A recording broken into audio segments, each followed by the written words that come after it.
thank you very much for spending a little time with us. Let's start it out with Doug Lamarice, Cleveland.com. Hey, Paris. When you decided to come to Ohio State and you saw, the depth chart and where guys were, did you have in your head at all that you would have maybe a pretty good chance to be a starting tackle as a sophomore? And how does it feel now when you have, two really veteran guys ahead of you and it feels like you're maybe in line for a position switch for this year?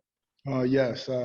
When I first was recruited here, I took a look at the depth chart and I sort of made some assumptions. And I saw that, that by my sophomore year, there would be a spot at tackle. But with everything that's happened, I'm more than happy to play guard, because Coach Day said he wanted to have the best 5 people play, and he saw it fit with me at being at guard, and I'm more than happy to play, that position. Thank you, Paris. All right, let's go next to Bill Rabinowitz from the Columbus Dispatch. Paris, what has the adjustment been like? What's been the biggest thing you've had to learn switching from tackle, which I'm assuming you played your whole life, to guard? I think the biggest thing is I feel like when you're a tackle, you're usually on an island. So you're working by yourself, or you might have some help from your guard depending on, where the ball is cutting. But a lot of the times you're by yourself. So now at guard, you're always helping your center. You're always helping your tackle. So I feel like it's sort of switching a mindset. You can't have a tackle mindset at guard. But I've learned to take, I would say, the abilities that I've learned at tackle as far as being able to read linebackers and safeties and corners. I've tried to utilize that at guard. So I'm able to see the bigger picture. So I would say that's definitely helped. Thank you. All righty, next up, let's go to Dan Hope from 11 Warriors. Dan. Hey, Paris, obviously you got a little bit of playing time in the college ball playoff last year at guard. How valuable were those reps to you in preparing you to now compete for a starting guard spot? Those reps were really valuable. I would say in those moments, I was just really excited to be out there and play. And I would say it allowed me to really, I felt like in those moments of me being at guard in the playoffs, it really allowed me to get a taste of the action, from a different position I guess I wasn't really expecting, So me jumping in there and doing it and being able to do it, like, it was really exciting. So it made me look forward to, if that's where the team needs me to be at this season, I know I'm able to do it because I've shown that I'm able to do that job. Had you been practicing at guard at that point? Oh, can you repeat that? Had you been practicing at guard at that point? Yes, I did practice at guard. I split time during those couple of weeks. I guess the week and a half, before those games, I split reps between tackle and guard, going back and forth, depending on the series. Alrighty, next up, Tony Gerdeman, Buckeye Scoop. How difficult is it to say you're a left tackle, but then you go play right guard? How difficult is it to learn the hands and just going from left-handed to right-handed for you? I would say being able to switch from left guard to right guard seems pretty seamless. I feel like because if anything, you're just flipping the protection or the call in your head. And then since you have your hand down, I feel like the balance and the stance is relatively the same. That's why I feel like it's pretty easy to go from left to right in terms of guard. I feel like at tackle it's different for sure, but I feel like for guard it's the same. So I feel like it wasn't that bad. All righty, let's go next to Nathan Baird, Cleveland.com. Yeah, Pierce, kind of going back to the question Doug asked you, but we talked to Thayer a while back in the spring, and he said that he had been kind of talking to you while he was going through that decision-making process, that sort of stay or go process.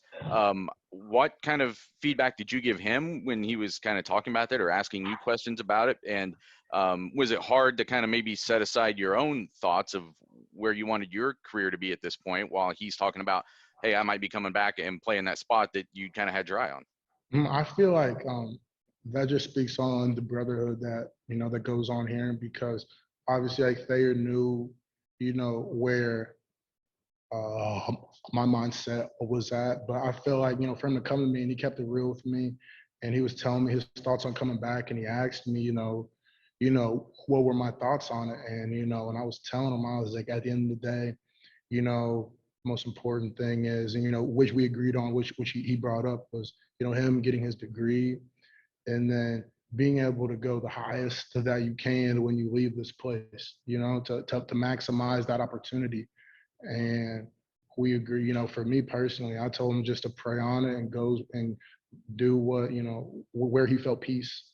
And then that should be the decision. He said he felt peaceful coming back. So I told him, you shouldn't go against that feeling. So I was all for it. He felt excited about it.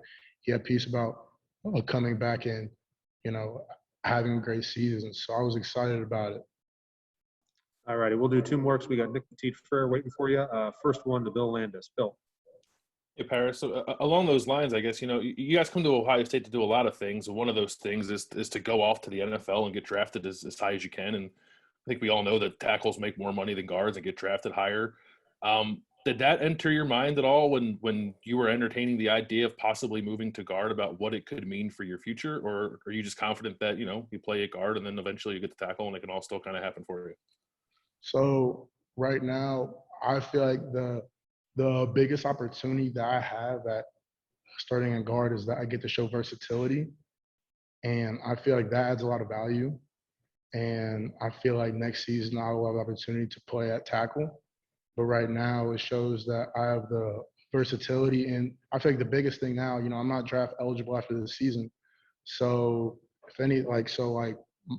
my biggest thing this season and next season is, what does the team need, so we can get to where we want to be at.